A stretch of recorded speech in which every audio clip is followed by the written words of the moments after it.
నమస్తే, welcome to TV 45 news. ఎటువంటి షరతులు లేకుండా లైసెన్స్ ఉన్న ప్రతి ఆటో డ్రైవర్ కు వాహన మిత్ర పథకం వర్తింపచేయాలని డిమాండ్ చేస్తూ నెల్లూరు జిల్లా ఆటో కార్మిక సంఘం నెల్లూరు నగర కమిటీ ఆధ్వర్యంలో భారీ నిరసన ర్యాలీ జరిగింది. ఈ ర్యాలీ నెల్లూరు గాంధీ బొమ్మ వద్ద నుంచి విఆర్సి సెంటర్ వరకు నిర్వహించారు. ఎటువంటి షరతులు లేకుండా వాహన మిత్ర పథకం లైసెన్స్ ఉన్న ప్రతి ఆటో డ్రైవర్ కు వర్తింపచేయాలని, ఈ చలానాల పేరుతో కరెంటు బిల్లులు అధికంగా వచ్చాయని, వారు ఇంట్లో ప్రభుత్వ ఉద్యోగస్తులు ఉన్నారని, ఈ విధమైనటువంటి 16 చేతులతో వాహన మిత్ర పథకం తొలగించడం సరికాదని నెల్లూరు జిల్లా ఆటో కార్మిక సంఘం నెల్లూరు నగర కమిటీ డిమాండ్ చేసింది.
నా పేరు బాబు, ఆటో నగర కార్యదర్శిని.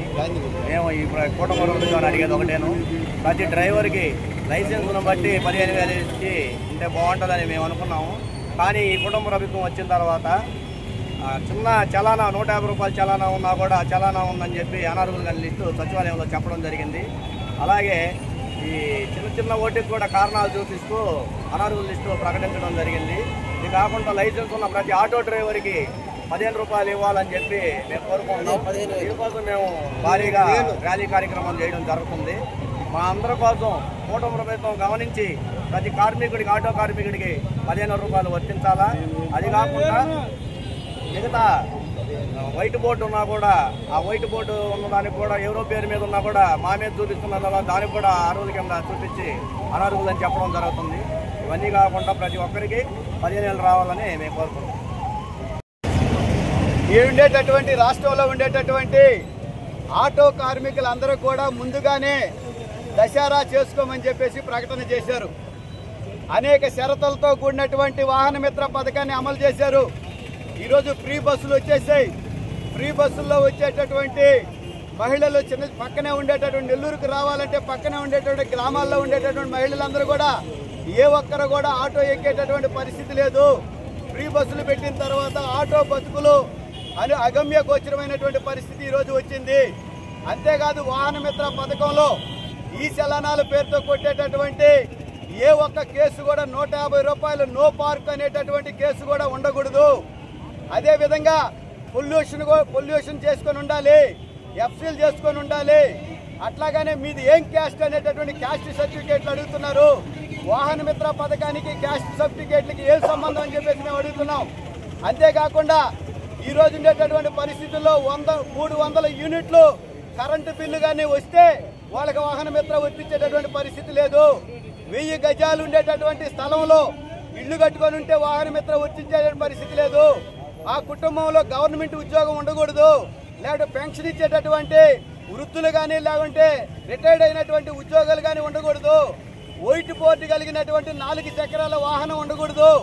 అనేకమైనటువంటి షరతులు దాదాపు 16 షరతులు పెట్టి ఈ రోజు వాహన మిత్ర పథకాన్ని ప్రకటించడం జరిగింది.